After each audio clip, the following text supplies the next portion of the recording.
Hello and welcome to the Ant-Man channel. It is Friday, the 24th of January 2014, and I'm your host Ant-Man, and I just can never remember the date for the life of me.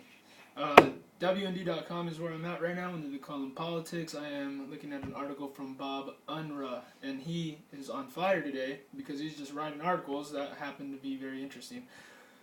WND exclusive. 100 million citizens join NSA Slayers fight. Class action filing follows ruling against Spy on Americans program. So yes, the all-seeing eye of Horus that goes back to the Tower of Babel and Nimrod, and there's nothing new under the sun, ladies and gentlemen.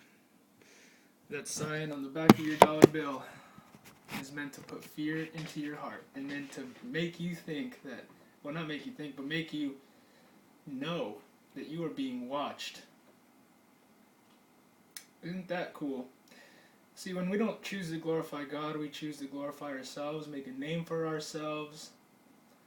Just like Nimrod, you know, the original New World Order, the original tyrant king of the earth. Still goes on today. A lot of people make fun of Barack Obama, calling him dumb and stuff, but I know better. He's not dumb. He knows what he's doing. He's got what he's doing down to a science, people.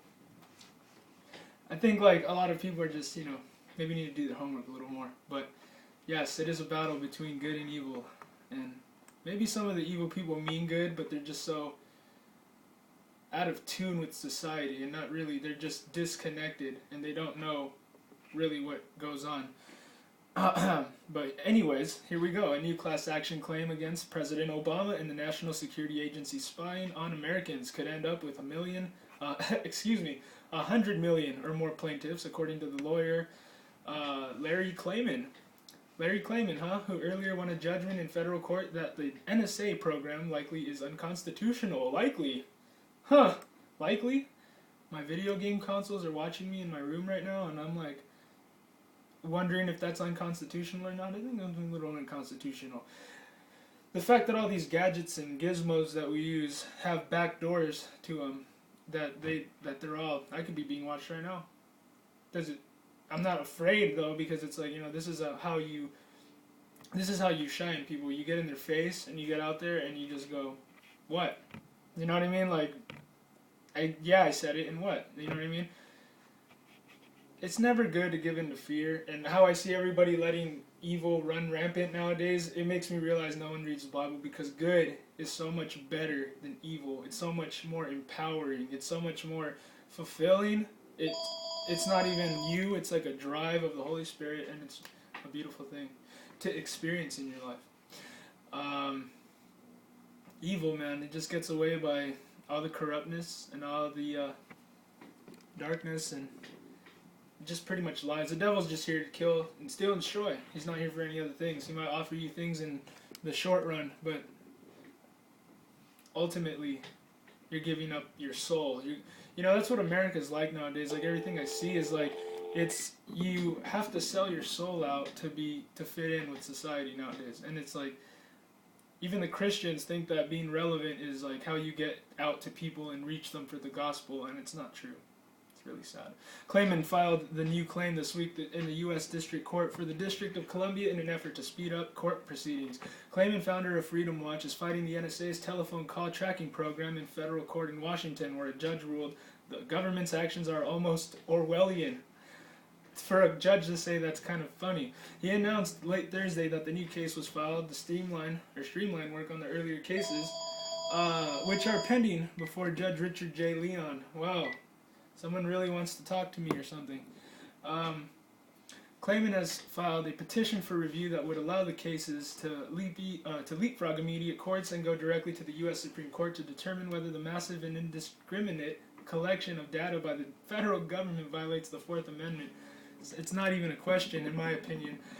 Klayman explained the plaintiffs removed the class action demand in the earlier cases and dropped the Verizon defendants.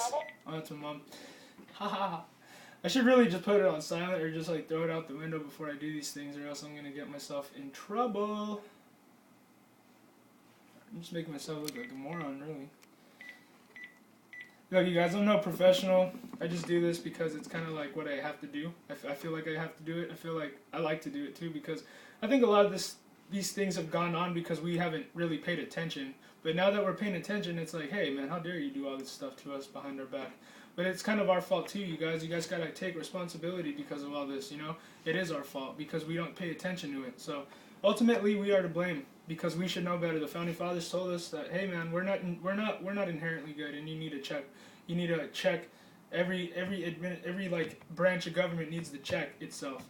We don't need to go by the progressive worldview of Woodrow Wilson and say that the government's a living thing and that it cannot survive with its different counterparts having to check itself. Like the relativeness of thinking that the government would be like something that is organic is stupid.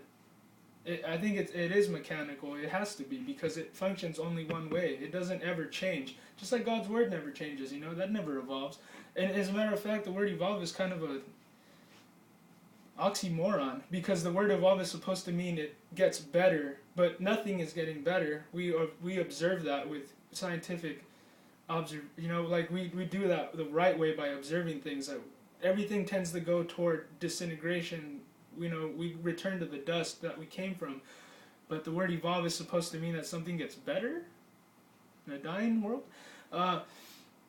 Excuse me. Let's see. Claimant explained the plaintiffs removed the class action demand in the earlier cases and dropped the Verizon defendants with the right to add them later to move the cases more quickly to the discovery phase.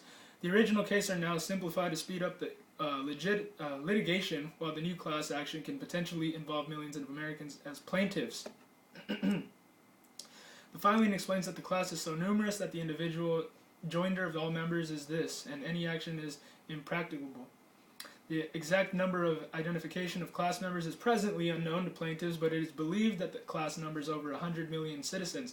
The ongoing outrageous violation of constitutional rights should be adjudicated as fully and swiftly as possible, while allowing all aggrieved citizens to bring suit. The government defendants, including the president, must be held accountable, and these violations of constitutional rights must be brought to an end. As for Verizon and the other cell phone and internet providers who claim that they have no liability as they were acting under orders of the FISC or Justice Department, discovery in the ongoing case will test whether this is true. If not, they will be added to the cases at a later date. Osama held a news conference recently to announce he wants to enable the NSA to continue reviewing telephone call metadata when we need, but to no longer hold the information. Well, Mr. Osama H. Hussein Obama said the other day that he has caricature status because of Rush Limbaugh or something, and because of, you know, for people to even believe that, you know, I mean, it boggles the mind how ignorant, how dumb people are. But I need to be humbled and merciful, because I know that, man, we need to reach out to these people, man. They are sick.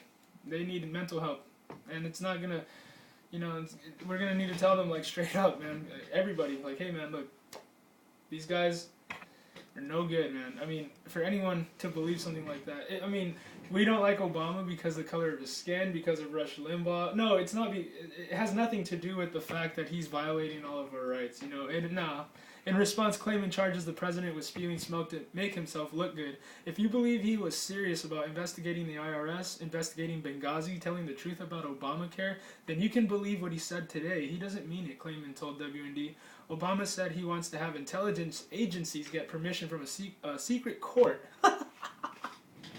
before using the telephone data. He also said he wants to cut back on eavesdropping on the leaders of foreign allies, which has ignited a diplomatic firestorm.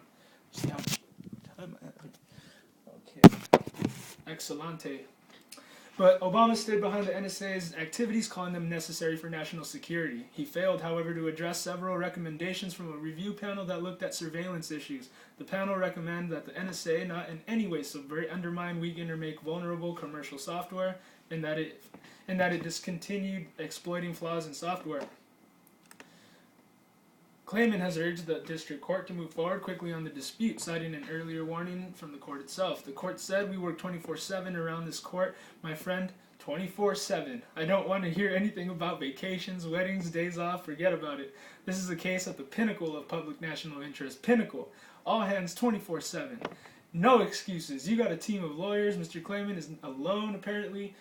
You have you have litigated cases in this court house when it matters of this consequence and enormity. Excuse me, I probably didn't read that right. You have litigated cases in this courthouse when it is matters of this consequence and enormity. Sure, you know how this court operates. The new cases lists Clayman, Charles, and Marianne Strange, Michael Ferrari, and Matt Garrison as plaintiffs. Defendants include Obama, Attorney General Eric Holder, no surprise, NSA Chief Keith Alexander, Roger Vinson of the U.S. Foreign Intelligence Surveillance Court, National Intelligence Director James Clapper, CIA Chief John Brennan, the FBI Director James Comey, and the NSA, the Department of Justice, and the CIA. Wow. We have so many government programs, dude, and they're all creepy, in my opinion. All of them are. It alleges the government spy programs are It alleges the government spy programs are collecting records of all communications companies, including Google, Yahoo, Facebook, Paltalk, YouTube, Skype, AOL, and Apple, Verizon, AT&T, and Sprint. Moreover, the government has acknowledged that it is collecting metadata about every phone call made or received by residents of the United States, and these records provide intricate details, including the identity of the individual who was spoken to, the length of time of the conversation, and where the conversation took place, I think he meant to put. The new claim explains. It gives the government a comprehensive record of an individual's association, speech, and public movements while revealing personal details about an individual's familial, political, professional, religious, and intimate associations. Yeah, it alleges the defendants have set up procedures to obtain the communications records over 100 million U.S. citizens, regardless of whether there is reasonable suspicion or any probable cause of any wrongdoing. But yeah, because we're all criminals, right? We're all law-abiding slave criminals, right? Washington's schemes have subjected untold numbers of innocent people to the constant surveillance of government agents and have not been stopped. Defendants have not issued substantive and meaningful explanations to the American people describing what has occurred. Rather, on information and belief, the NSA, under the authorization of President Obama, continues to engage in a systematic of warrantless eavesdropping upon phone and email communications of hundreds of millions of individuals. So, people began receiving from me emails that I had never sent. Clayman told WND at the time, suggesting harassment in response to his work. The government just wanted me to know they were watching me. How nice. I love the government. They're so good to us. Loving. Everybody, we should make a church for Obama because he is the Christ. He is the Antichrist. But anyways, subscribe to my videos. Thank you for watching. God bless. Have a good day.